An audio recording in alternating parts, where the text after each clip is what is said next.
UFC 헤비급 랭킹 8위 자일톤 알메이다가 UFC에서 방출될 거라고 합니다.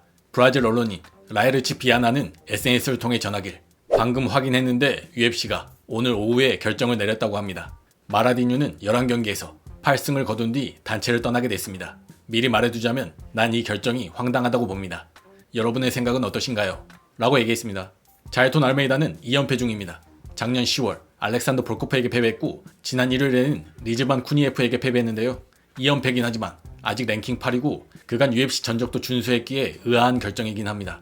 아무래도 연패보다는 지루한 경기 운영으로 상품성이 없다고 보고 UFC가 방출한 게 아닌가 싶습니다. 또한 박준영 선수와 에드먼 샤바지안의 경기가 확정됐다는 소식입니다.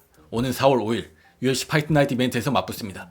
에드먼 샤바지안은 지난 2025년에 3경기를 치러 3경기 모두 승리했고 지난 경기에서는 박준영 선수가 스플릿 판정패했던 안드레 무니즈를 1라운드 TKO로 잡아내기도 했습니다. 박준영 선수의 직전 상대인 이크람도 직전 경기에서 안드레 무니즈를 1라운드에 KO시킨 후 박준영 선수를 상대했는데 우연의 일치로 에드먼 샤바지안도 직전 경기에서 안드레 무니즈를 1라운드 KO로 잡아내고 박준영 선수를 만나게 됐네요. 박준영 선수는 이번에 승리하면 UFC 10승을 기록하게 됩니다.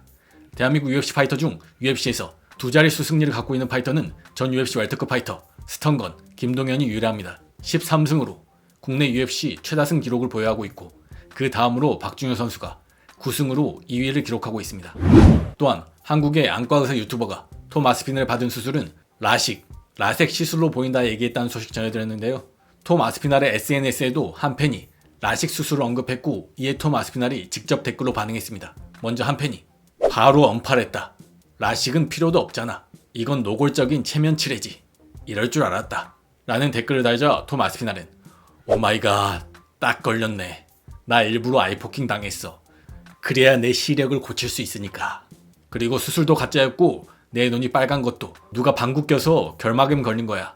믿을 수가 없네. 너 천재다 천재. 완전 딱 집어냈어. 아주 대단히 똑똑한 분이십니다. 라는 댓글을 달았습니다. 한편 또 다른 팬은 댓글로 그냥 라식 수술 받은 거 가지고 그렇게 호들갑을 떨었냐? 라고 비꼬기도 했습니다. 톰 아스피날이 시작부터 끝까지 비꼬는 말로 받아쳤기 때문에 라식을 했다는 건지 안 했다는 건지 애매합니다. 약간 일부러 진지하게 상대하지 않고 비꼬는 말로 대처한 듯한데요. 향후 본인 유튜브 채널에서 자세하게 이에 대해 얘기해주면 좋을 것 같습니다. 한편 전 UFC 미드급 챔피언 마이클 비스핑이 이안 게리의 타이틀전 가능성에 대해 얘기했습니다. 이안 게리가 다음 경기로 타이틀전을 받게 될까? 이안 게리 대 이슬람 마카체프. 이 경기가 실제로 성사될까? 그럴 수도 있는 게 이안 게리는 최상위 랭커이고 엄청난 파이터들을 꺾고 왔어. 그리고 샤브카 라모노프와의 넘버원 컨텐더 경기에서 5라운드까지 끌고 갔고 5라운드에 거의 서브미션으로 잡을 뻔했잖아. 그리고 이후 복귀해서 여전히 싸우고 있지. 마지막 경기에서는 전 챔피언인 벨랄 모하반드를 꺾었고 그 전에는 칼로스 프라치스도 이겼어. 걘 웰터급에서 가장 핫한 이름 중 하나였잖아. 그래서 이안 게리가 이슬람과 싸우게 될까? 왜냐면 SNS를 보니까 이안 게리가 캠프를 시작했다고 하잖아. 우린 상대가 누가 될진 모르고 그치? 그래 이안 게리가 좀 짜증나게 하긴 하지. 걘 거만해. 근데 원래 거만해야 하는 거야. 스스로를 믿어야 하고 상대에 대해 떠드는 게 맞아. 특히 케이지에 들어가서 상대를 존나 패버려야 할 때는 말이야. 칼로스 프라치스는 이안 게리가 이겼잖아. 그래서 자연스럽게 이안 게리가 앞으로 가고 칼로스는 잭델라 마달레나전을 노리고 있는 것 같아. 지난주 시드니에서 만났는데 그 경기를 원한다고 하더라고. 그 외에 다른 컨텐더는 마이클 모랄레스 뿐이야. 그래서 상대는 마이클 모랄레스일 수도 있고 어쩌면 이안 게리일 수도 있어. 그리고 다크호스가 있다는 거 알잖아. 나이지리안 나이트메어 카마루 우스만 말이야. 우스만은 3연패였지. 리온에게 2번, 함자트 치마이프에게 1번 졌고 창피한 상대들은 아니었어. 이후 복귀전에서 여전히 실력이 있다는 걸 보여줬어. 하지만 랭킹을 보면 카마루 우스만은 7위고 버클리는 9위란 말이야. 이슬람은 돌아올 거고 누구도 두려워하지 않아. 이안 게리를 처리하고 싶을 거야. 이안 게리가 계속 떠들게 둔 채로 이 스포츠를 떠나지 않을 거야. 근데 이안 게리는 분명 계속해서 떠들어댈 거야. 그래서 호불호가 갈리는 거고. 하지만 걔가 커리어에서 해온 걸 부정할 순 없어.